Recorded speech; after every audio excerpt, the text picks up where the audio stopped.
them. So I'll keep the group chat off to the side, and I'll just keep checking if I'm time to time, all right? So just pop in anything that you want there, and if I do have any time, I'll scan through that, and I'll answer any questions then. Okay. Right, so we're going to talk about why you can't get in the shape that you want to get into. Where's these headphones? I'm going to cover my face because I'm just going to keep looking at myself. Okay. So, can you hear me? Do you want me to mute? Yeah, please, if you can. So so you can see my screen now? Right, so let's get started. So why you can't get in the shape that you want to get into. So the basics. So basically, energy expenditure. If your energy expenditure is more than your calorie intake, that's going to result in weight loss. That's a calorie deficit.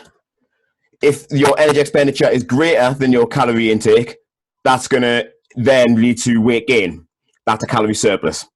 So in an ideal world, the more extreme the surplus, the more muscle we'll gain. And in an ideal world, the more extreme the deficit, the more fat we'll lose, yeah? Not necessarily. So we don't live in an ideal world. So the greater the deficit, the more fat you'll lose, but you'll also lose more muscle. So you won't lose any more fat if the appropriate stimulus isn't there. So basically what we're saying is that if you don't move more and eat less food, you'll lose some muscle and some fat. If you move more and eat less food, you'll lose less muscle and more fat. So muscle stimulation is an important factor when it comes to a deficit, leading primarily to fat loss. Muscle sparing is easier if the muscle's being stimulated. So basically what we're saying there is, if you're sat around doing very little and you're in a deficit, like, you're not going to really, there we go, I need to do this here. Right. So muscle stimulation is an important factor when it comes to a deficit leading primarily to fat loss. So if you're not moving around, you've got no excuse to spare that muscle. So like, if that makes sense, so you need to keep the muscle stimulated to keep that metabolic rate high. So why is it important to lose less muscle? So basically we're talking about maintaining muscle. So you want to maintain as much muscle as possible when you're in a fat loss phase. And if you have more muscle, like, we're more metabolically active. So what that means is basically we'll burn more body fat while we're at rest, and even more if we move around. So that's really simple, yeah? Not necessarily. I've got bills to pay. So I want you to think of your calories as money. Yes, that's what I said that in the right way around. I thought I thought that up there. So you've got bills to pay in your everyday life, and your body's got bills to pay every single day. So like, how do you think you're paying attention to this presentation right now? How do you think you're breathing? Like, how do you think you dream? So just because you're not moving, it doesn't mean those bills aren't getting paid right now. So I put our bills into two main categories. So the essentials, so like the function of your organs and your bodily functions, like digestion, breathing, that sort of thing. These need to be paid. So that's your mortgage. Like, if you don't pay your mortgage, you get kicked out and you're homeless. And then there's the living. So these are the things that we need to pay for in everyday life, like transport, groceries, food when you're having snacks, cider, all that sort of stuff. These need to be paid, but we can reduce the cost if we want to. Fuck's sake. Someone who moves more and has more muscle has more bills to pay than someone who doesn't, right? Right. Give me 2 seconds, because this is totally having a bit of a nightmare. I need to record this on my phone, so I need to get my tripod.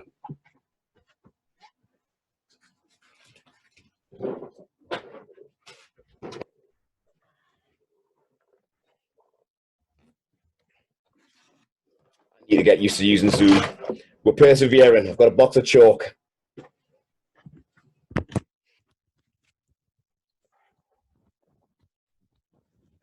We'll cut that bit out. Fucking hell. Right, so the dream holiday. I want you to think about the dream holiday, okay? So you want to go away to the Bahamas and stay away in a 5-star resort. How could you achieve that? So you could do that by working overtime, getting an extra job, doing more work. So all your essential bills are still taken care of. You've got extra money on top of the activities, so you've got a good quality of life. You'll save more money in the long run with it as well. Or you can keep the same job and you can reduce those costs. So you can cancel the luxuries.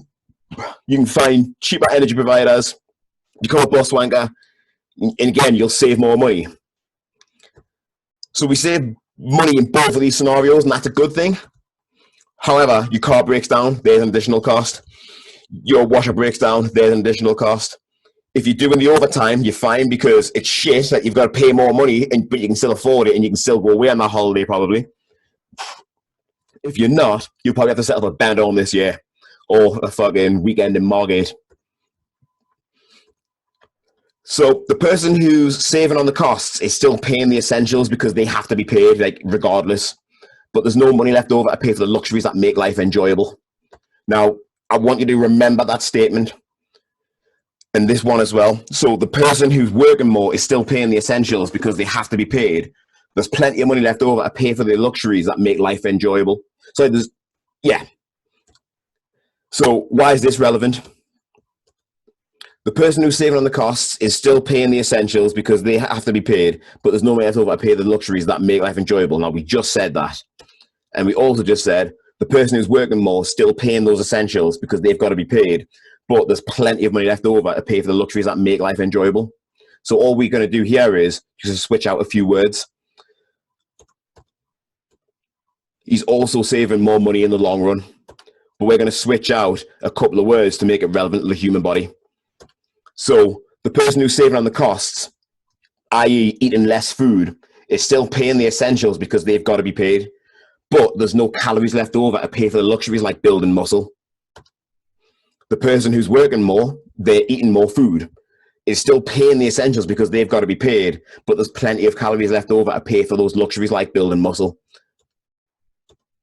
So remember what we said earlier, if you move more and eat less food, you'll lose less muscle and more fat.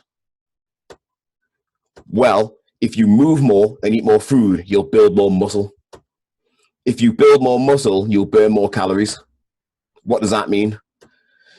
Think of body fat as food for your muscle. So what we're saying is we're trying to make the muscles hungrier by doing resistance training to then kind of to make that muscle denser, and then if the appropriate stimulus is there, bigger. So, but if you make it denser, you'll still increase that metabolic rate. So we eat more food, and when the muscles are hungrier, they eat more food. Body fat is food for your muscle. So you'll lose more body fat because the muscle will be taking it up to then use to get it bigger. You will get a bit smaller depending on your starting point. You'll get smaller in size, or if you're like skinny fat, you'll probably get bigger and you'll look leaner. So that last bit depends on the starting point, as I say. So we're applying this to the real world now. So we need to try and break the habit. A well-timed sip of cider there. So basically, you've been led to believe that being in a calorie deficit is the only thing that matters. It's not though. You need more money. You need more money in the bank to pay for that, okay? So what do I mean by that is you need to eat more food in order to be able to handle more food without putting excessive body fat on. So I want you to think about having a starting point of 1,600 calories, okay? Now, we've got our basal metabolic rate, like our mortgage has to get paid, and you're probably looking at like 800 to 1,000 calories for that. So if you think about it, that, right, that only leaves you £700 to then play around with for the rest of the month. All right. And you can't really do much of that. Like, you're not gonna be able to go on that many nights out. I spend like fucking couple of £100 easy. I'm an absolute fucking nut job. And it's like, you need more money in the bank to start off with if you're actually going to get anywhere, because if we're starting off on 1,600 calories, like that first initial drop, we're probably looking at 500 calories. And then once you've done that and you've adapted to that, you've got 100 to play with, because we never want to dip into that mortgage. We never want to be living paycheck to paycheck. So what we need to do is spend some time doing resistance training, eating more food, so that we are putting more money in the bank, more calories in the bank. If we can get you up to 2,500 to 3,000 calories, and we're looking at a 500 drop initially, I wouldn't even recommend that sometimes. Start with a 200 drop, right? So if we're trying to stay away from that 1,000 calorie limit, then we've got 1 200, 2 200, 3 200, 4 200, 5 200. So if we can drop 1,000 calories over the course of and we just do it by 2-week adjustments, if we can do that, we've got 5 weeks to play with. 10 weeks to play with, see where you're at after that 10 weeks, and then make a decision to go from there. We could even go with 12 weeks, whatever it might be, but you'd still be on 1,800 calories at the end of that. And that's a pretty healthy way to be that far into a deficit. So after that, if you're eating below 2,000 calories and you're about to start off on a fat loss phase, I think you're wasting your time. It's purely because there's just not that many weeks of play around we can have. And depending on what your starting point is, I'd like to try. And if you basically just upped your calories, you would build more muscle and you would start to drop body fat just through the increase in activity. Then you could start off. So when I was getting ready for my bodybuilding, before I started getting ready for my bodybuilding comp last year, I dropped about 5 kilos without my calories going below 3,500. And that was purely because of the amount of activity I was doing. So if you can do a similar kind of thing, then start dropping your calories, you can get even more weeks out of this. So you're going to need to spend a good amount of time building up that tolerance to food. And you're going to have years of unhealthy eating habits to break. Some people anyway, not everybody, but some people. And how long that's going to be will depend on a number of factors. So if you're eating 1,500 to 2,000 calories and you're about to start on a fat loss plan, over there. Oh my God. I need to check this. I'm sorry. So your factors are your current body weight, the amount of muscle mass that you're currently holding. So if, again, like we said, if you're holding a lot of muscle mass, but you've put on a bit of body fat, that's what happens with me whenever I go off the chain, because I've already built up this muscle. That will change how long you actually need to kind of go with, because if you've already got that muscle, you'll be pretty tolerant to calories anyway, and you'll get there quicker than somebody who's skinny fat. So how much physical activity do you do? And I also need to say this, fuck the gym, okay? It's a crutch, and crutches lead to excuses. And I've realized that with my business, with the way I've been coaching people. I've been working in a gym all these years, and honestly, it's just, I realize I can actually do a better session outside. I've been doing a few sessions with somebody now that I'm allowed to do it again, and it's so much more free. I can use the space outside. I can get them doing movements that I can't get them doing in the gym because you've got the lat pull down in the way.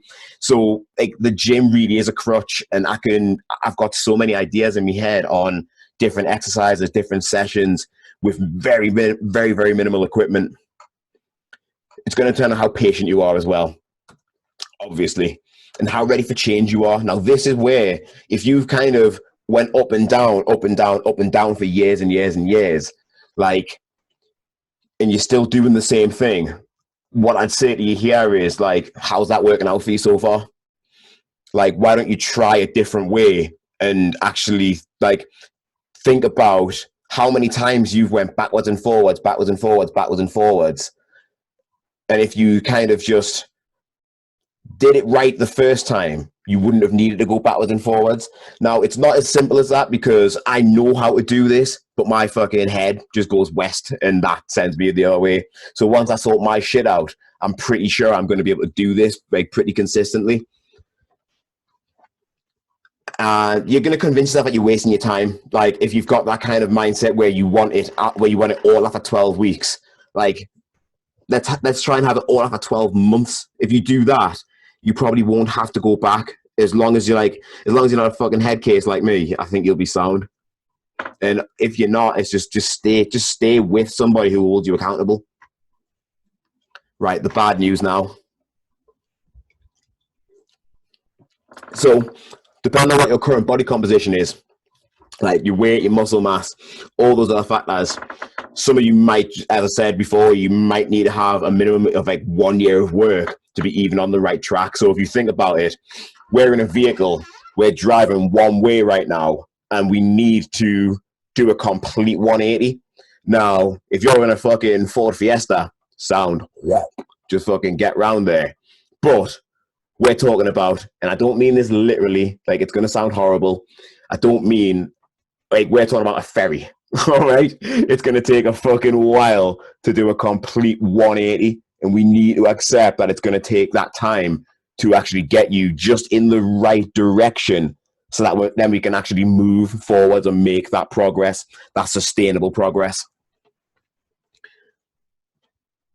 And for me, you've been going in the wrong direction for all these years because of the bullshit pricks in the fitness industry have been peddling. It's like it's all about selling their latest product and their latest supplement. Like, and they're selling you a dream based on your insecurities, and like you have to look good in that dress and all this sort of stuff.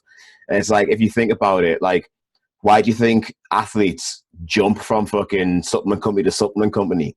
Do you really think it's because the supplements are the best? Or do you think that it's because, like, they've just been offered more money?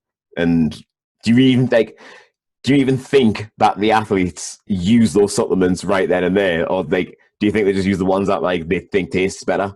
It's fucking bullshit, man.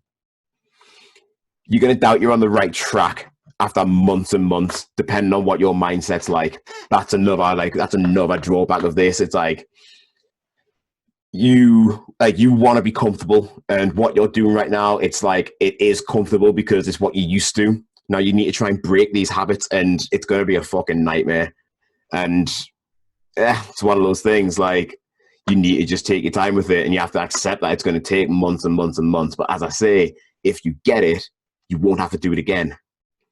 You're probably going to want to quit before you even get close, because even if you tell me now that you appreciate it's going to take you like a year just to get on the right track, I can guarantee you, like, you'll still be impatient. And I've seen it happen time and time again. I've predicted it in people. I've told clients to their faces that I'm expecting that to happen, and then lo and behold, 6 months later, it happens. And the smart ones, the ones who like use that as kind of like, look, I wasn't exaggerating, they kind of stick with it.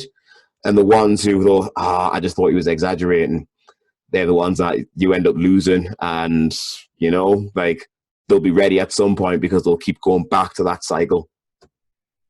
Right now, the good news. If you buy into this and give it everything you've got, you're going to be able to eat more food, consistently eat more food. You can do more in general. You'll have better concentration, like less aches and pains.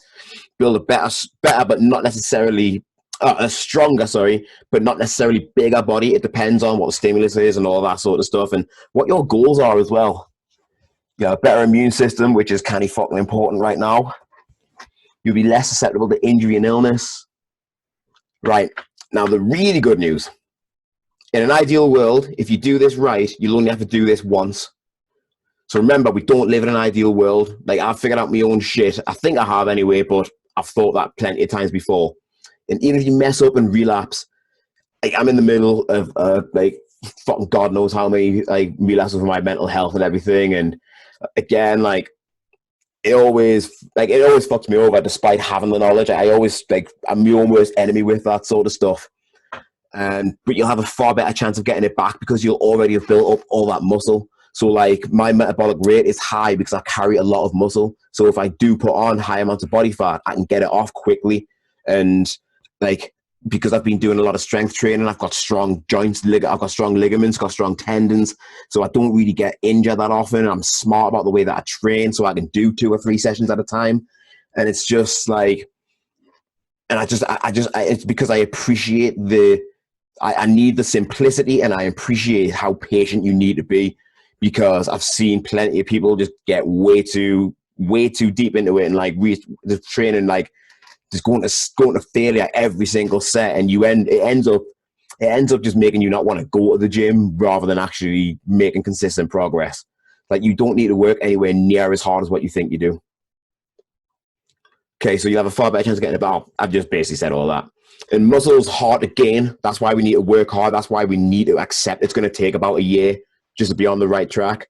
But it's easy to maintain as well. So when I stopped powerlifting, I didn't touch a weight for months. But I did MMA. I did resistance training in the form of grappling, throwing kicks, throwing kicks, punches, all that sort of stuff. Not many head kicks. It's fucking pointless. I throw a head kick, I hit somebody in the ribs. And like, I did that because that is another form of resistance training. And that's what I was saying before. Like, the gym is a crutch. We don't need dumbbells, barbells, all that sort of stuff, machines. You can build resistance with like just your body weight. You can build resistance. Like, if you see some calisthenics guys, they're pretty fucking jacked. If we burn more muscle, we have more calories. And the best news, at some point in your life, I guarantee you've worked hard for that better body. I bet you've worked hard for a promotion in work. Like, Danielle, I remember you put a post up recently about that, like how you were fucking studying on top of your full-time job and you got a promotion. It was like, it's like, and I said to you, like, that's why you can do this. That's why you can actually kind of get a handle on this. Like, a relationship that's on the rocks. I haven't done it that many times. He was asked. Right, there'll be something in your life that you've achieved and you've worked harder than ever before for it. You think you're going to need that same gung-ho mentality where you've got to kill yourself just to accomplish abs, and they're not all that they're cracked out to be. Like, the effort that it takes, that it requires to stay with abs, it's not really worth that much. I'd rather be stronger. Okay, but what if I told you that you've been working harder than you need to, and that's what's been holding you back? So what I mean by that is, when we train ridiculously hard on low calories, like, we're going to release like all kinds of stress hormones. Like, that's basically your body trying to get you to stop and slow down because it just hasn't got the energy for it. And it hasn't got the energy for it because you've got fucking no money in the bank. So that's why we need to build that money in the bank. We need to go from fucking poverty calories to 3,000 calories, 3,500 calories, 4,000 calories even. The more calories, the better. Then we start coming down a bit from there. And that's kind of where that's kind of how I like to think about this. Right. Do you know what it is? I absolutely blasted through that.